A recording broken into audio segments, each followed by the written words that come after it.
नमस्कार, मैं हूं शुभी और आप देख रहे हैं न्यूज ऑन नेशन। बिहार में बीजेपी मुश्किल में पड़ गई है।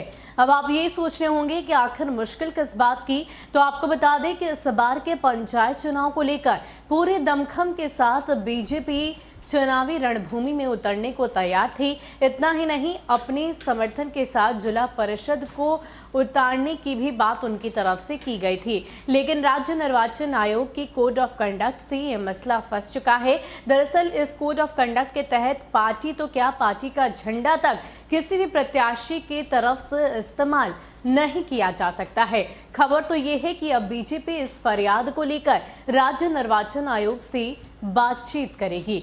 क्या है पूरी खबर, आपको विस्तार से बताते हैं। बिहार के पंचायत चुनाव में पहली बार दमखम दिखाने को तैयार बीजेपी को राज्य निर्वाचन आयोग के मॉडल कोड ऑफ कंडक्ट में मुश्किल में डाल दिया है। बीजेपी के लिए मुश्किल ये है कि वो जिला परिषद में समर्थित उम्मीदवार उतारने का ऐलान कर चुकी है, लेकिन राज्य निर्वाचन आयोग ने राजनीतिक पार्टियों को अपना झंडा तक पंचायत चुनाव में लहराने पर रोक लगा दिया है। बीजेपी बिहार की पहली और मात्र ऐसी पार्टी है जिसने पंचायत चुनाव में समर्थित उम्मीदवार उतारने का फैसला लिया। बीजेपी की मुश्किल ये है कि बिहार में पंचायत चुनाव दलगत आधार पर नहीं हो रहे।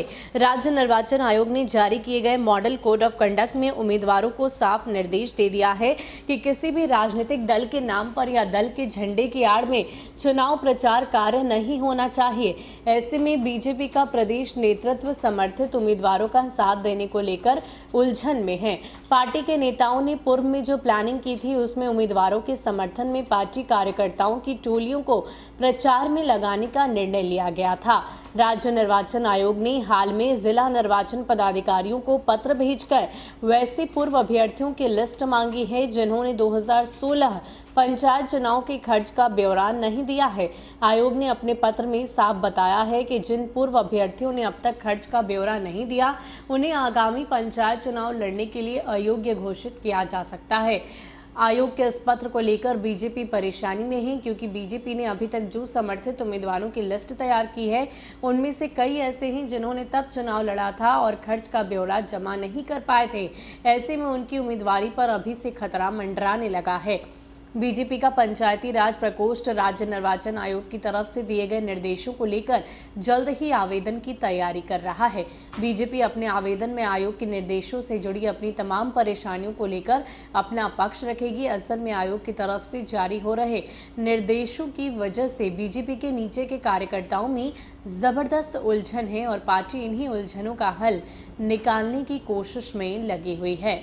तो वाकई बिहार में बीजेपी उलझन में फंस गई है। वो इसलिए क्योंकि राज्य निर्वाचन आयोग ने जिला पदाधिकारियों से उन अभ्यर्थियों की लिस्ट, उन अभ्यर्थियों की सूची मांगी है जिन्होंने 2016 में पंचायत चुनाव तो लड़ा, लेकिन अभी तक अपनी संपत्ति का ब्यौरा नहीं दिया है। और ऐसे में बीजेपी के कई सारे ऐसे प्रत्याशी हैं, समर्थक हैं जिन्होंने अभी तक लिस्ट नहीं सौंपी है और इन्हीं बातों को लेकर बीजेपी पूरी तरीके से उलझन में है और कई सारी निर्णय जो हैं वो पार्टी के द्वारा नहीं लिए जा पा रहे हैं। और इतना ही नहीं, दलगत आधार पर पंचायत चुनाव नहीं होंगे, इस बात का निर्णय पहले ही लिया जा चुका है। साथ ही साथ पार्टी का ना तो आप झंडा इस्तेमाल कर सकते हैं, ना किसी भी तरीके का सिंबल, यानी कि पूरी तरीके से प्रत्याशी अपने आप में अकेले ही रणभूमि में उतरेंगे, प्रत्याशी बनेंगे और पंचायत चुनाव लड़ेंगे। लेकिन इन सब के बीच बीजेपी के तमाम जो निचले स्तर के कार्यकर्ता हैं, जो नीचे तबके के हैं, उनमें काफ़ी ज़्यादा उलझनें बढ़ चुकी हैं और इन्हीं उलझनों को सुलझाने के लिए बीजेपी अब अपनी फरियाद लेकर राज्य निर्वाचन आयोग तक पहुंचेगी। फिलहाल जो भी फैसला लिया जाएगा वो भी हम आप तक ज़रूर पहुंचाएंगे। हमें दीजिए इजाज़त। नमस्कार।